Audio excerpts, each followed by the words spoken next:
আমি পাবদা মাছের জন্য জিরে ফোড়ন দিয়ে নিয়েছি, পেঁয়াজ দেবো।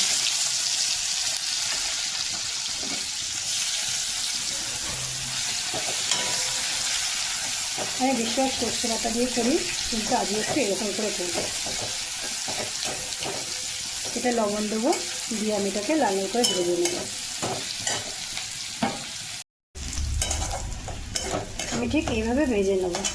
এবার আমি জিরে, আদা, আমি এটা পেস্ট করে রেখেছিলাম, তার মধ্যে কাশ্মীরি লঙ্কা গুঁড়ো দিয়েছি, হলুদ গুঁড়ো দিয়েছি, টমেটো পিউরি করে দিয়েছি, মানে গ্রেটার দিয়ে আমি কুড়িয়ে দিয়েছি।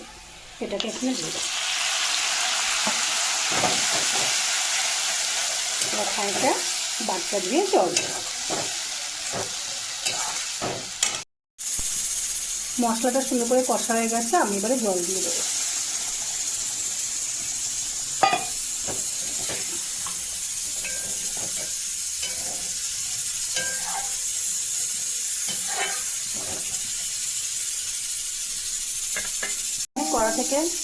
কড়াটি পাইপের মধ্যে দিয়ে দিয়েছি, কেন মাছগুলো তো লম্বা লম্বা, এর মধ্যে দিয়ে করতে খুব সুবিধা হবে।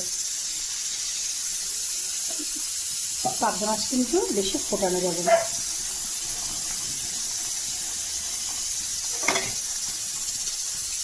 আমি এর উপর ধনেপাতা ছড়িয়ে দেবো।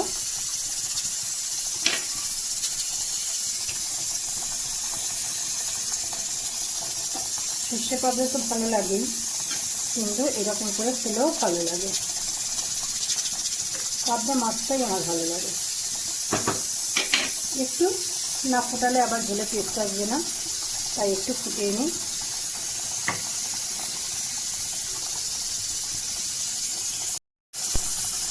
পাবদা মাছের ঝালটা আমার হয়ে গেছে, আমি এবারে এটাকে চাপা দিয়ে রেখে দেবো। তোমরা পারলে কিন্তু সরু সরু করে বেগুন দিলেও কিন্তু খুব ভালো লাগে।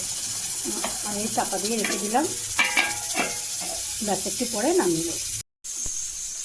দেখো বন্ধুরা, শুধু রঙটা দেখো কত সুন্দর হয়েছে। আমি কিন্তু বেশি কাশ্মীরি লঙ্কার গুঁড়ো দিইনি, কষানোটায় আমার রঙটা চলে এসছে। এইভাবে তোমরা পাবদা মাছের ঝাল করে খেয়ে দেখো। আজকের মতন বাই, টাটা।